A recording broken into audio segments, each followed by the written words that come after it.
오늘 말씀은 이제 제가 사도행전 1장 1절에서 12절을 통해서 계속해서 신약 개관, 그 중에서 우리 지난주에는 사복음서에 대해서 했고요. 오늘은 사도행전과 서신서들에 대해서 한번 살펴보겠습니다. 그래서 오늘 이제 이 사도행전 1장 1절에서 12절 이 말씀을 읽은 이유가 무엇이냐면 교회의 시작에 대해서 이렇게 설명해 주는 바로 도입부이기 때문에 사도행전 1장 1절에서 12절 말씀을 제가 오늘 선택을 했습니다. 자, 여러분, 이 사도행전은 누가 기록했습니까? 누가? 사도행전은 누가가 있습니다. 그러니까 사도행전은 누가 했습니까? 누가 했습니다. 그러니까 사도행전은 누가가 기록한 겁니다, 여러분. 자, 그 앞에 우리 오늘 읽은 1절 말씀에 보면 오 데오빌로여, 예수님께서 행하시고 가르치기 시작하신 모든 일에 관하여 내가 작성한 이전 보고서는 이라는 말씀하죠. 그 이전 보고서가 뭐죠? 맞습니다. 지난주에 우리 배운 것처럼 누가복음이 바로 여기서 말하는 이전 보고서입니다. 그렇기 때문에 우리가 이 누가복음과 사도행전은 항상 같이 한 세트로 읽습니다. 그래서 사도행전을 다른 말로는 누가복음 속편이다 뭐 이렇게 얘기를 하는데요. 또 한편으로 보면 이거는 이제 앞으로 제가 다시 또 얘기하겠지만 이 사도행전은 우리 사도행전이 영어로 X입니다. X. 그러니까 act라는 말은 뭐 행동하다는 뜻이잖아요. 그러니까 다른 게 아니고 행한 것들을 얘기하는 거예요. 그러니까 사도행전이라는 말은 이제 그 우리나라로 오면서 이제 이 성경책의 이름을 만드시는 분들이 그렇게 만들었는지 모르겠는데 그냥 영어식으로 말하면 그냥 행전이에요. 무언가 한 일들에 대한 거예요. 그래서 사도들이 했다라기보다는 사실은 성령께서 하신 일들을 쭉 써놓은 것이 사도행전이다. 여러분들 이렇게 말씀하시면 들으시면 좋겠고요. 그 다음에 이것은 이제 행동에 나서는 초대교회의 모습들에 대해서 말씀하고 있습니다. 수신자는 아까 우리가 읽은 것처럼 데오빌로, 그러니까 즉 이방인들, 그리고 초대교회의 성도들에게 이제 구원받은 초대교회 성도들에게 하는 또한 이 수신자로 우리가 알 수 있겠고요. 그래서 이것은 계속해서 역사적인 기록으로 순서적으로 나가는 겁니다. 그러니까 누가복음과 함께 역사적인 기록이다 이렇게 보시면 되고, 특징들은요, 여러분 제가 말씀드린 것처럼 이것은 성령 행전입니다. 그러니까 성령께서 사도들을 어떻게 사용하셔서 성령님의 능력을 통해서 전 세계로 복음이 확산되는지, 교회가 어떻게 태어났고 그 다음에 교회가 어떻게 확산되고 성령께서 어떻게 역사하셔서 이방인들의 마음이 변화되고 유대인들의 마음이 변화되는지, 이것이 바로 사도행전입니다. 그래서 이제 거기에 보시면 16장, 20장, 21장, 그리고 27장, 28장 이렇게 계속 우리 이렇게 기록을 하고 있는데요. 이러한 기록을 통해서 우리가 알 수 있는 게 뭐냐면 이 저자인 누가가 지금 사도 바울과 함께 계속해서 같이 동행하고 있었다라는 걸 알 수가 있습니다. 그러니까 여기에는요, 누가가 들은 얘기도 사실 들어가 있고요. 그 다음에 누가가 직접 본 얘기도 있는 거예요. 그래서 여러분 누가가 다 썼는데 누가가 직접 본 얘기들이 더 많고, 이제 직접 본 얘기들은 나중에 사도 바울의 이런 행적들에서 나타나는 것들은 다 누가가 직접 본 거예요. 같이 다니면서. 그 다음에 그 이전에 베드로가 했다라든지 이런 다른 사도들의 이런 빌립이 전도했던 이야기, 이러한 것들은 이 누가가 들은 이야기들이죠. 그래서 이 안에는 이 하나님께서 영감을 주심을 통하여서 이 누가라는 사람이 바로 하나님의 이러한 역사를, 초대교회의 역사를 이렇게 상세하게 써놨다는 것을 볼 수가 있습니다. 그래서 사도행전은요, 예수님의 이제 그 교회가 어떻게 태어나는지를 우리가 볼 수 있는데, 이제 여기에서도 신학적인 게 굉장히 많이 갈립니다. 예를 들면 여러분 생각하실 때 교회가 언제부터 시작이 되나요? 교회가. 많은 사람들이 교회가 성령님의 강림을 통해서 성령님이 마가의 다락방에 임하심을 통해서 교회가 생겼다 이렇게 생각하시는 분들이 있어요. 그런데 엄밀히 따지면 예수님이 마치 산모가 뱃속에 아이를 기르는 것처럼 이 예수님께서 뱃속에 교회를 이렇게 딱 잉태하고 계시다가 이것이 나중에 성령께서 오심을 통해서 교회가 세상 밖으로 나오는 그러한 이제 그런 식으로 이야기를 하시는 학자들이 있어요. 그래서 예전에 어디를 갔는데 이 어떤 목사님이 저한테 몇 살이냐고 물어보더라고요. 그래서 제가 순간적으로 32이라고 아니 42이라고 그랬어요. 근데 다시 생각해보니까 미국 나이로는 40살인 거예요. 그래서 아 미안하다고 내가 40살이라고 했더니 막 웃으면서 내가 안다고 한국 코리안 나이라고 한국 사람 나이라고 그러면서 이 사람이 뭐라고 하냐면 그게 바로 성경적이다 딱 그래요. 그래서 왜 성경적이냐면 뱃속에 아이가 생길 때부터 이미 이거는 생명이라는 거예요. 그런데 서양 사람들은 안에 있을 때 생명이 아니고 나와야 생명이라고 생각하잖아요. 그러니까 뱃속에 있는 거는 숫자의 달수로 세질 않는 거예요. 그런데 한국 사람들은 뱃속에 있을 때부터 나이를 세기 시작하는 거잖아요. 그래서 이 사람이 뭐냐면 그게 바로 성경적이다 라고 이야기하고 그 다음에 그게 바로 교회의 모습이다 라고 또 이렇게 얘기를 하더라고요. 그래서 이 사람은 자기가 공부하면서 뱃속에 엄마가 아이를 잉태한 것처럼 예수님께서 사역을 하시는 3년 반 동안의 그 공생의 기간 동안에 교회를 딱 잉태하고 계셨고 그 다음에 예수님께서 부활하시고 승천하신 이후에 성령께서 오심을 통해서 이제 교회가 실질적으로 세상 속으로 태어나는 그러한 일들이 있는 것이라고 그분이 이렇게 얘기를 했는데 그분 말씀이 참 일리가 있더라고요. 그래서 여러분 우리가 교회의 시작이라고 이야기할 때 저는 그렇게 믿습니다. 저는 교회는 예수님이 사역하시는 당시에 잉태되었고 성령께서 오심으로 이제 태어났다. 그래서 교회의 시작과 이제 교회의 시작은 바로 예수 그리스도를 통해서 시작되는 거다. 이렇게 저는 믿고 있습니다. 그래서 여러분 이 교회의 시작에 대해서 우리 사도행전에서 말씀하시는 것들이 이제 이사야서 45장 22절 그리고 23절 말씀하고 연관이 되어 있습니다. 제가 한번 읽어보겠습니다. 땅의 모든 끝이여 나를 바라보라. 그리하고 너희는 구원을 받을지어다. 나는 하나님이요 나 외에는 다른 이가 없느니라. 내가 나를 두고 맹세하기를 내 입에서 의로운 가운데 말이 나갔은즉 그것이 돌아오지 아니하리니 이로써 모든 무릎이 내게 굴복하고 모든 혀가 맹세하리라 하였노라. 아멘. 예수님께서 이제 이 땅에 오셔서 십자가에 달려 돌아가시고 피 흘리신 이후에 부활하시고 나서 그 다음에 오직 예수 그리스도만을 통해서 다른 구원자가 없게 되는 거잖아요. 그렇죠? 다른 구원자는 없고 오직 예수 그리스도를 통해서 우리가 구원받을 수 있게 되었다는 것이고요. 모든 입술과 모든 혀가 이제 예수님의 지상 명령을 통해서 교회들을 통해서 전 세계로 복음이 전파되면서 모든 혀들이 모든 입술들이 나의 주 나의 하나님 예수 그리스도 앞에 무릎 꿇고 굴복하는 일이 생기게 되는 겁니다. 그래서 여러분 교회에게 예수님께서 마태복음 28장 19절 20절에서 주시는 이 지상 대명령 모든 민족들에게 가라고 말씀하셨잖아요. 하시는 이 명령에 오늘 이사야서 45장에 있는 말씀처럼 모든 무릎이 모든 민족들과 모든 언어들이 무릎을 꿇고 예수님 앞에 오직 주님만이 나의 주 나의 하나님이라고 맹세하고 고백하는 그 일이 있게 하는 엄청난 권세인 것입니다. 그래서 여러분 우리는 이 사도행전을 보면서 그 안에서 예수님의 이 성령님의 권능이 어떻게 역사하시는지를 우리가 살펴보는 것이 가장 좋습니다.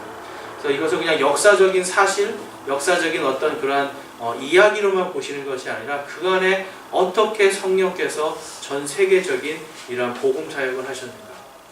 그러니까 보면은 항상 이 사도행전도 그렇고요. 하나님의 이런 역사서들을 보면 정말 하나님께서 바둑을 두시는 거랑 똑같아요. 어떤 곳에 누군가를 세워놓으시고 그 사람을 통해서 복음이 전파될 수 있게 해주시고 힘들고 어려운 것을 주시는데 그 다음에 또 복음이 전파될 수 있게 해주시고 이것이 참 하나님의 굉장히 오묘한 섭리입니다. 그래서 이제 사도행전을 세 가지 구분으로 나눠볼 수 있어요. 더 디테일하게 더 자세하게는 나눌 수 있겠지만 일단은 크게 보면 첫 번째로 거기 보시는 것처럼 1번에 시몬 베드로의 초점이 있습니다. 그러니까 베드로가요 사도 바울이 나오기 전까지는 이제 등장하기 전까지 그래서 10장 그리고 11, 12, 13장 여기로 가면서 베드로의 이야기는 싹 사라지고 그 다음에 사도 바울이 나옵니다. 그래서 초기에는 이 시몬 베드로의 초점으로 바라보는 이러한 교회의 모습을 볼 수가 있습니다. 그래서 이제 예수님께서 승천하시고 또 승천하시기 전에 40일 동안 계셨을 때의 행적이 이제 나타나는 건데요.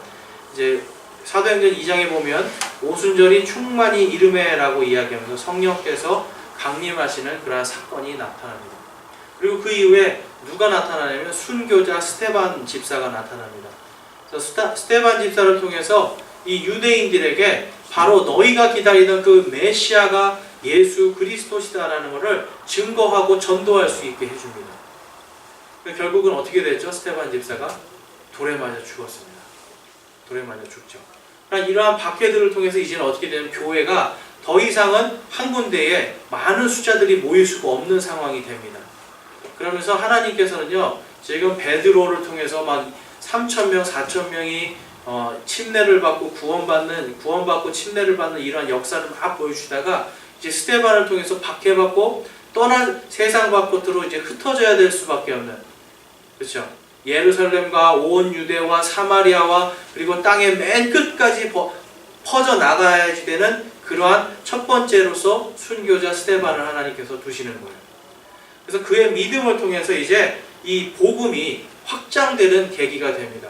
만약에 스데반이 여기서 자신의 믿음을 부인하고 하나님 예수 그리스도를 따르는 그 도를 진리를 버렸다라면 하나님은 다른 사람을 세웠겠지만 이 사도행전에서 보면 스데반이 바로 순교를 함을 통해서 이제 세상 밖으로 이방인들에게까지도 복음이 널리 전파되는 것을 볼 수가 있습니다. 자, 근데 여기서 보면 이제 빌립 집사가 에티오피아 네시에게 복음을 전하잖아요. 그러니까 여기서 보면 스데반 다음에 이제 복음이 에티오피아로 가게 되는 거예요. 그래서 에티오피아에는 실제로 지금도 그때 당시부터 내려오고 있는 그러한 기독교인들 무리들이 있습니다. 공동체가. 그러니까 엄청나게 오래된 그러한 믿음의 공동체가 있는 거죠.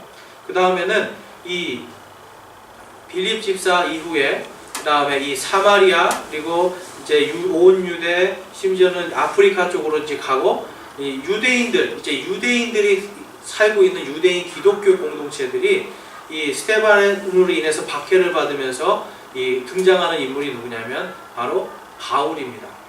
그때는 맨 처음에는 다소 사람 사울이라고 했죠.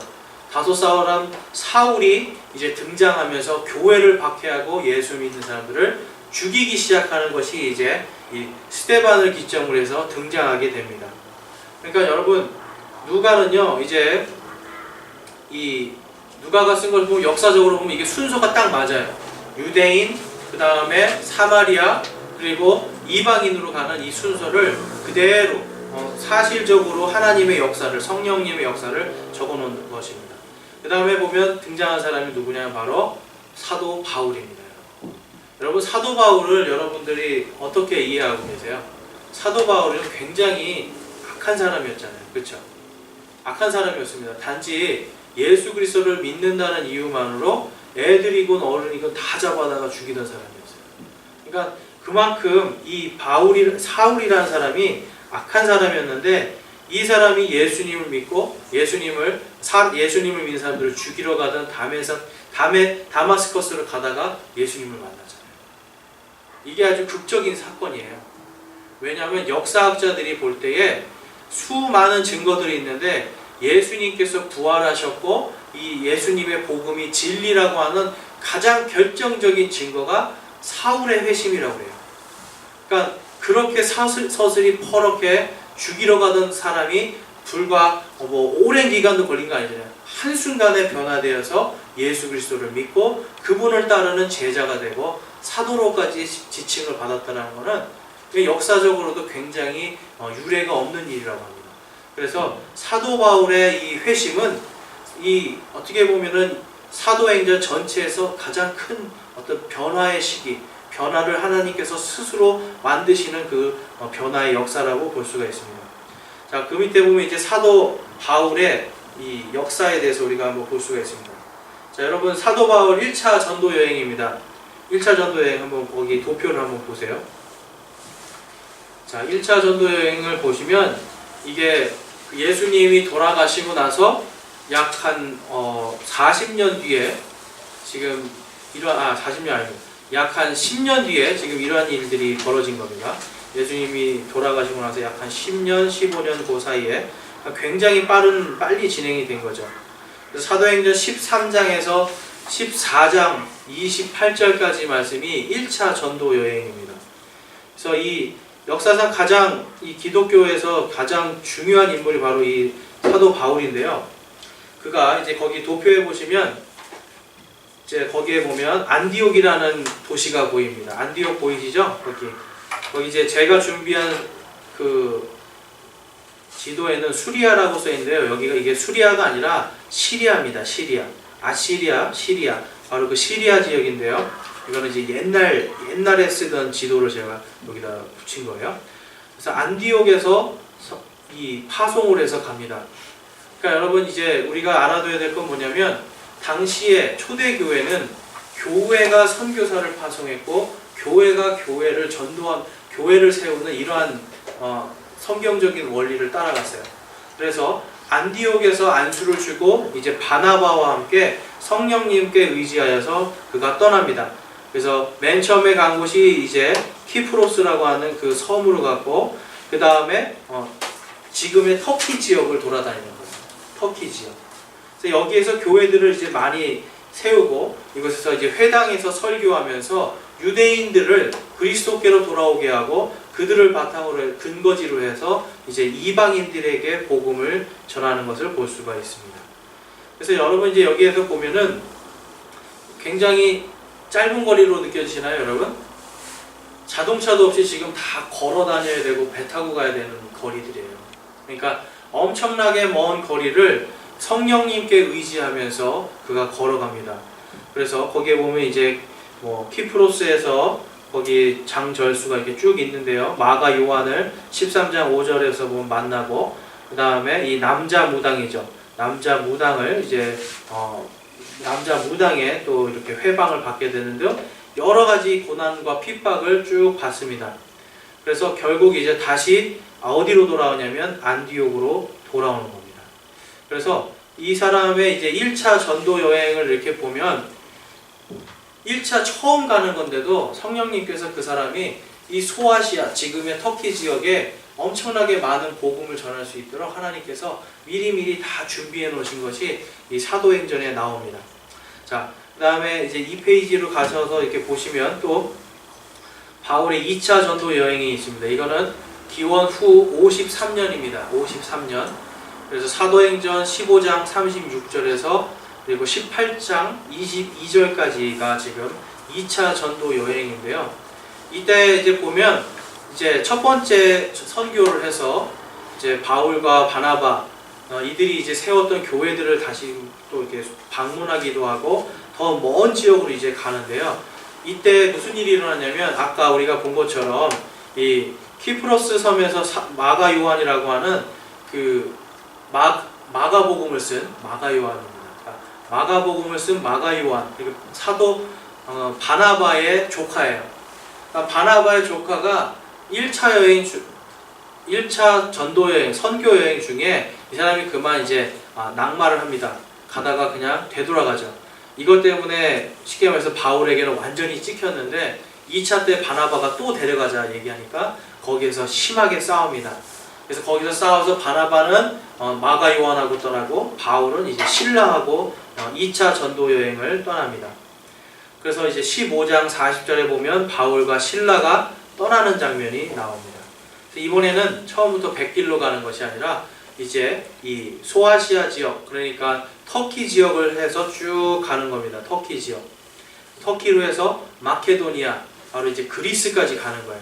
그래서 빌립보, 데살로니가, 베레아, 이런 고린도, 그러니까 에베소 이러한 지역들에 지금 가면서 교회를 쭉 세웠기 때문에 이런 교회에다가 서신을 보내는 거예요. 교리적으로 너희들이 잘못되고 있는 것, 잘하고 있는 것, 그것을 서신을 보낸 게 바로 서신서들입니다. 그러니까 우리가 사도행전을 알아야 서신서들이 왜 쓰여졌는지를 알 수 있겠죠. 그러니까 이러한 부분들이 이제 쭉 있어서 2차 전도 여행까지 이렇게 합니다. 그러니까 여기에서도 보면요, 거기에 보시면 이제 전도하다가 쫓겨나기도 하고요. 그 다음에 전도하는 거를 방해도 받게 되고요. 그 다음에 회당에서 막 싸우기도 하고요. 그 돌에 맞기도 하고, 그러니까 엄청난 고난을 많이 당합니다. 그럼에도 불구하고 하나님께서는 이 사도 바울을 통해서 마케도니아, 바로 이 그리스 지역까지 복음을 전하게 됩니다. 자, 그럼 여기서 여러분 서신서들이 지금 그럼 바울의 서신서가 우리는 이제 앞에서도 각 사복음서가 쓰여진 게 다 다르다고 그랬잖아요. 대상 수신자에 맞게 써졌잖아요. 그렇기 때문에 그리스, 에베소서, 고린도 전후서, 데살로니가 전후서, 빌립보서 이런 것들은 누구에게 누가 가장 잘 알아들을 수 있게 썼을까요? 바로 그리스 사람들이, 그리스 문화권에 있는 사람들이 가장 잘 알아들을 수 있게 쓴 서신서예요. 그런데 여러분, 그리스하고 로마의 문화가 우리랑 전혀 상관이 없을까요? 한번 생각해 보세요. 지금 우리는 그리스 사람들도 아니고 로마 사람들도 아닌데 왜 우리가 바울이 쓴 서신서들, 그러한 서신서들 속에서 우리에게 하나님께서 주시는 말씀을 찾을 수 있을까?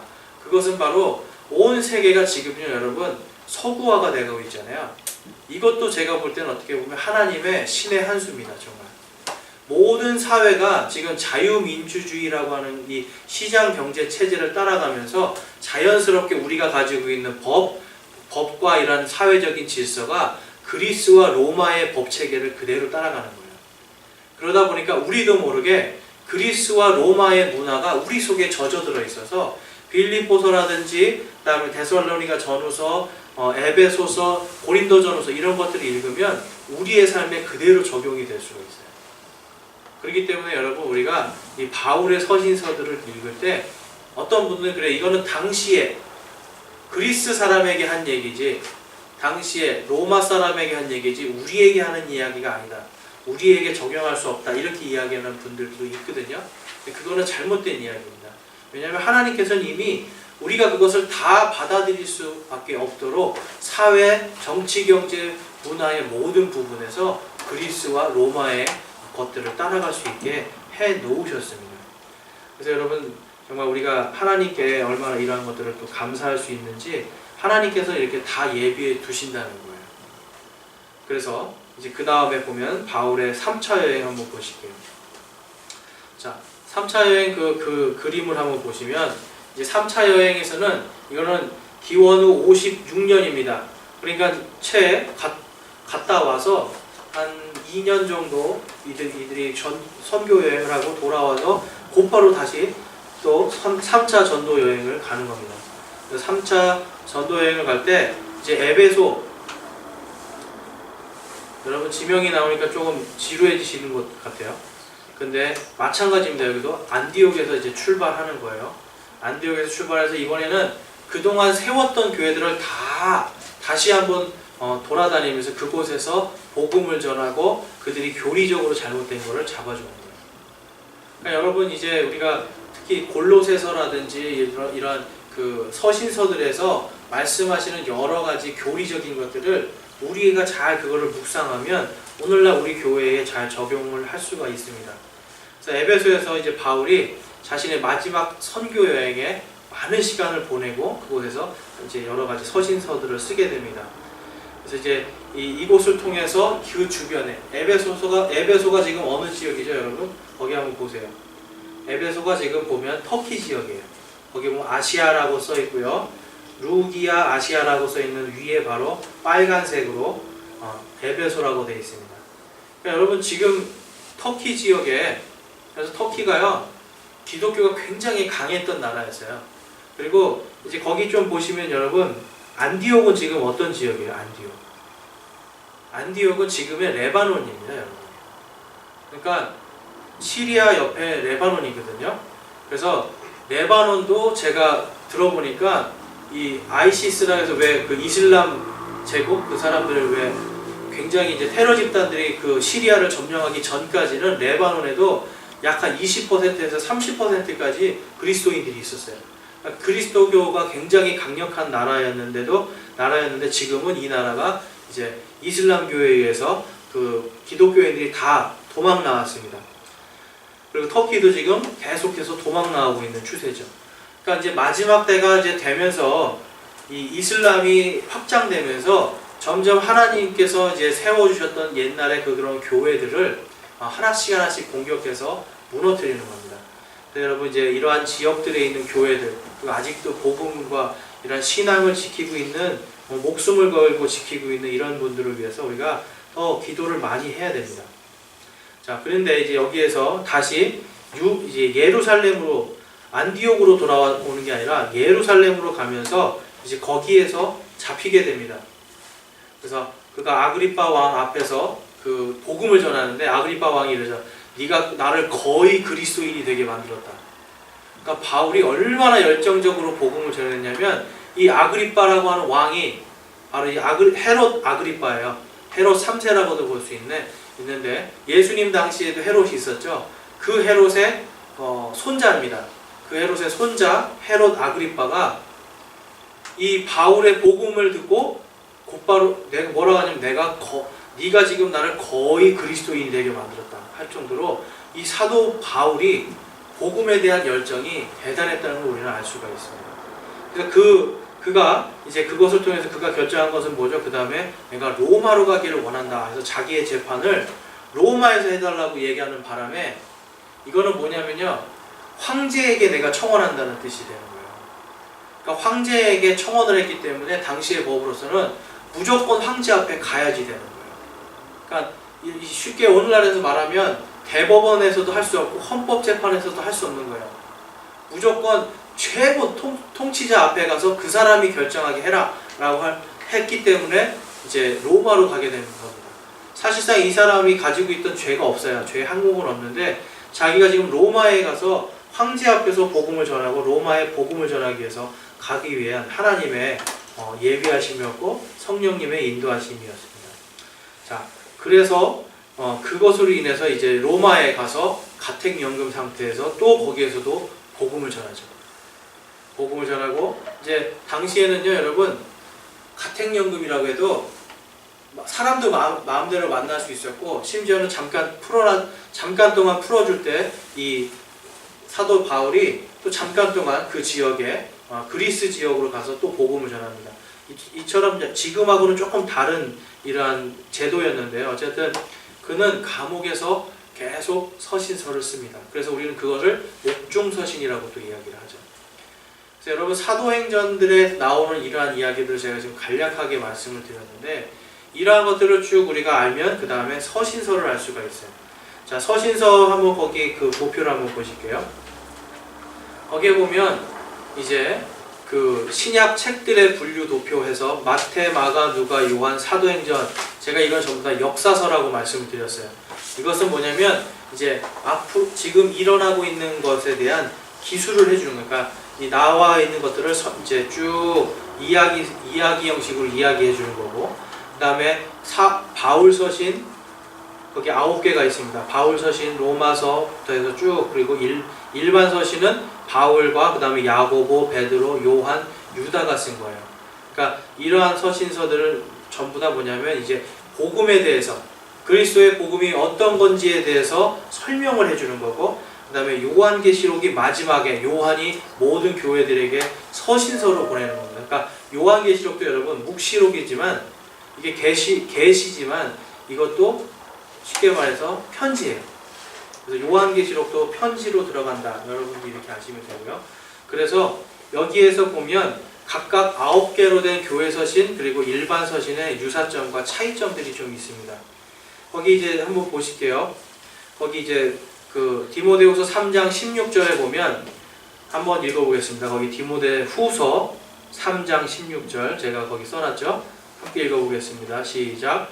모든 성경 기록은 하나님의 영감으로 주신 것으로 교리와 책망과 바로잡음과 의로 교육하기에 유익하니. 거기에 보면 이 사도 바울은요, 이 말씀에 근거해서 지금 이 말씀들이 쓰여져 있음을 우리가 볼 수가 있는데요. 그러니까 교리 지침, 그 다음에 책망, 그 다음에 바로잡음, 교리와 책망과 바로잡음으로 이렇게 구성이 되어 있습니다. 성경 자체가. 그래서 로마서는 교리서, 그 다음에 고린도 전후서는 책망, 그 다음에 갈라디아서는 바로잡는 거예요. 여러분, 그 다음에 다시 에베소서는 또 교리서입니다. 그리고 다음에 빌립보서는 책망에 대한 거고, 골로새서는 교리적인 오류를 또 잡아주는 거예요. 그리고 데살로니가 전후서는 또한 이게 또 교리 지침이에요. 그러니까 여러분 볼 때 로마서, 에베소서, 그다음에 데살로니가 전서, 후서는 다 교리서들이에요. 그래서 교회의 교리, 이 신약 교회의 교리를 알고 싶다 그럴 때는 여러분들이 로마서, 에베소서, 데살로니가 전후서를 보시면 돼요. 그러면 이것이 나중에 뒷부분에 가서 최종 종결이 뭐라고 말씀드렸죠? 요한계시록이죠. 요한계시록하고 맞물리게 되어 있습니다. 그래서 여러분 누군가를 내 자신을 책망하고 회개할 일이 있을 때는 고린도 전후서를 보면서 내 자신을 보고 또한 이 시대를 바라볼 수 있어야 됩니다. 여러분 많은 사람들이 지금이 고린도 전서와 후서 시대와 같다고 해요. 지금의 교회의 모습들이. 그러면 왜 그런가? 그럼 우리가 고린도 전서와 후서를 들어가면 알 수 있겠죠. 그 다음에 교리적으로 왜 이것이 틀린가 알아보기 위해서는 갈라디아서나 골로새서를 가서 보면 우리가 알 수 있는 거예요. 그래서 이제 우리 지난주에도 어떤 분이 말씀하셨는데 왜 성경을 똑같은 성경인데 바라보는 교리가 이렇게 다르냐 이야기를 하시잖아요. 그렇죠? 어떻게 한쪽에서는 이 성경이 완전하신 하나님의 말씀이다라는 전제하에서 성경에 대한 접근이 있고, 또 어떤 곳은 이것은 그냥 뭐 시간이 없어가지고 빨리 썼다 뭐 이런 얘기까지도 나오고요.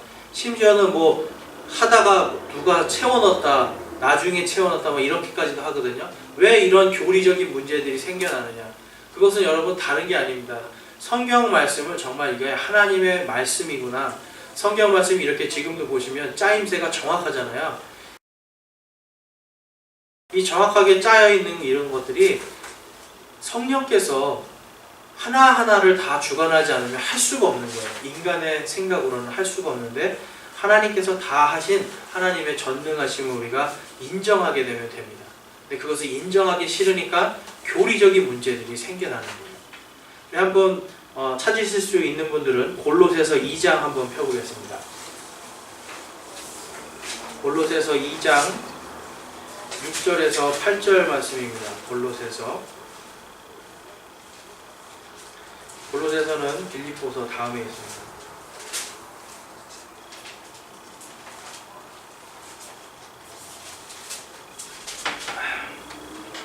자, 골로새서 2장 6절에서 8절 말씀입니다. 제가 읽어보겠습니다. 그러므로 너희가 주 곧 그리스도 예수님을 받아들였듯이 그렇게 그분 안에서 걷되 그분 안에서 뿌리를 내리고 세워지며 가르침을 받은 대로 믿음 안에 굳게 서서 그 안에서 넘치도록 감사를 드리라. 우리 한번 8절 말씀 읽어보겠습니다. 시작. 어떤 사람이 철학과 헛된 속임수로 너희를 노략하지 못하도록 조심하라. 그것들은 사람들의 전통과 세상의 유치한 원리들을 따르는 것이요 그리스도를 따르는 것이 아니니라. 아멘. 세상의 철학, 여러분 제가 말씀드렸죠. 골로새서는 여기에 지금 교리적인 오류를 잡는데요. 당시에도 세상의 철학을 교회로 갖고 와서 교회에서 하나님의 말씀을 그대로 믿는 게 아니라 철학을 가미해서 믿으라고 했어요. 그러니까 세상 당시 그리스와 로마가 엄청나게 철학이 발달된 나라들이잖아요. 그러니까 이러한 철학들을 바탕으로 성경을 보게끔 만들었습니다. 그리고 성경의 말씀을 또 대필하게 했습니다. 필사본들을 만들었죠. 그거 대표적인 도시가 어디냐면 이집트의 알렉산드리아예요. 그러니까 이집트의 알렉산드리아 학파가 있었고요, 당시에. 그 다음에 안디오파라는 게 있었습니다. 그래서 안디오파는 하나님의 말씀을 있는 그대로 하나님의 말씀으로 받아들이고 말씀을 말씀으로 연구하는 학파였다면, 알렉산드리아 학파는 하나님의 말씀도 있고 사람의 말씀도 있고 거기다 철학적인 것을 가미해서 자신들의 자의적인 풀이와 해석을 가미를 했어요. 그렇기 때문에 여러분 이제 그러한 것 부분들이 있어서 오늘날에 수많은 교파들이 생겨나는 겁니다. 사실. 그래서 철학이 지금 보면 이제 철학이 어떻게 보면 신학을 지금 앞서가고 있어요. 철학이 신학을 지배하고 있기 때문에 철학적인 생각으로 자꾸 성경을 바라보니까 성경에 있는 말씀들을 있는 그대로 알아들을 수가 없는 거예요. 여러분 제가 늘 말씀드리지만 그런 것들 때문에 교회와 또한 이 이스라엘을 나누지 못하는 이러한 이러한 사태들이 벌어지고 그것 때문에 오늘날 수많은 교리들 그리고 이단 교리들이 막 생겨나고 있습니다. 이단은 사실 다른 게 아니라 교회와 이 이스라엘을 구별하지 못해서 거의 다 생겨나요. 그런데 그 이유가 뭐냐면 바로 여러분들이 잘 아시는 것처럼 이 어거스틴입니다. 어거스틴이라고 하는 이 그 가톨릭의 모든 교리를 다 만들어낸 이 사람이 만들어낸 이 이스라엘 대체 신학이라는 게 있는데 그것 때문에 사실 지금 이 엄청난 혼란을 겪고 있어요. 그래서 여러분들 이 어거스틴이 만들어낸 이 이스라엘 대체 교리를 가톨릭이 받아들이고 가톨릭의 이 교리를 이 종교개혁자들이 다 버리지를 못해서 이것이 하나의 누룩이 되어서 지금은 누룩이 온 사방에 다 뜨고 있는 거예요. 그러니까 이러할 때 여러분 누룩을 없애야 되는 겁니다. 누룩을 없애는 방법은 오직 하나님의 말씀대로 그대로 믿고 우리가 분별을 해서 정확하게 이스라엘과 교회 하나님께서 신약과 구약을 어떻게 나누셨는지를 구별해서 보면 그것을 알 수가 있는 것입니다. 마지막으로 한 가지 읽어드릴 것은 교회 지금 한국 교회에 굉장히 많이 지금 문제가 되는 게 기복주의하고 번영주의잖아요. 근데 이게 당시에도 이미 있었던 거예요. 새로운 게 아닙니다. 디모데전서 6장에 보시면 이렇게 말씀하고 있습니다. 6장 5절 말씀 6절 말씀에 또 마음이 부패하고 진리가 없어 이득이 하나님을 따르는 것이라고 생각하는 사람들의 삐뚤어진 언쟁이 생기나니 너는 그러한 자들로부터 떠나라. 그러나 만족하면서 하나님을 따르는 것은 큰 이득이 되느니라. 당시에도 그래 내가 하나님을 지금 이 신도 믿고 하나님을 믿으면 더 이득을 받겠구나. 귀양 믿는 것 하나 더 달아보자. 이렇게 믿던 사람들이 있었어요. 그렇기 때문에 그 밑에 무슨 말씀을 하냐면 9절 말씀에 그러나 부유하게 되고자 하는 자들은 사람들의 파멸과 멸망에 빠지게 하는 시험과 올무와 여러가지 어리석고 해로운 욕심에 떨어지느니라. 10절에 돈을 사랑함이 모든 악의 뿌리이니 어떤 자들이 돈을 탐내다가 믿음에서 떠나 잘못하고 많은 고통으로 자기를 찔러 꿰뚫었도다 라고 말씀합니다. 여러분 뭐냐면 기복주의, 번영주의로 가면 결국은 뭡니까 여러분? 그것은 돈을 사랑하는 것이고 악의 뿌리를 섬기는 것이고 그들이 돈을 쫓아가다 결국은 믿음에서 떠나고 많은 고통으로 자기를 찔러 꿰뚫게 되는 거예요. 예수 그리스도를 믿는 것이 나의 이득이라고 생각하시면 안 돼요. 지금 하나님께서 나에게 주신 이만큼의 내가 감사합니다. 주신 것에 감사합니다. 주신 만큼의 내가 감사하면서 살겠습니다는 이 마음이 오히려 큰 이득이라고 지금 성경은 말씀하고 있는 거예요. 그런데 이러한 것들이 세상의 철학과 세상의 논리들, 세상의 원리들과 섞이면서 지금 교회들이 전부 다 세상의 철학과 원리를 쫓아가니까 엉뚱한 복음들, 엉뚱한 교리들이 막 튀어나오고 있는 거예요. 그래서 여러분 우리가 이 사도행전과 서신서들에 대해서 간략하게 봤는데 여기에서 우리가 알 수 있는 것은 정말 하나님의 말씀은 정말 얼마나 오묘한지 벌써 하나님은 오늘날에 있어야 될 일들을 이미 2000년 전에 다 성경에 하나하나 다 나열해 놓으셨다는 겁니다. 그래서 우리가 신약 성경을 볼 때 이렇게 교리와 책망과 바로잡음 이 말씀, 이 부분들이 있다는 걸 아시고 그러한 부분들을 잘 명심해서 하나님을 믿으실 때 믿음의 반석 위에 말씀의 반석 위에 믿음의 집을 굳건하게 세우시는 여러분들과 제가 되기를 주님의 이름으로 축원합니다. 우리 기도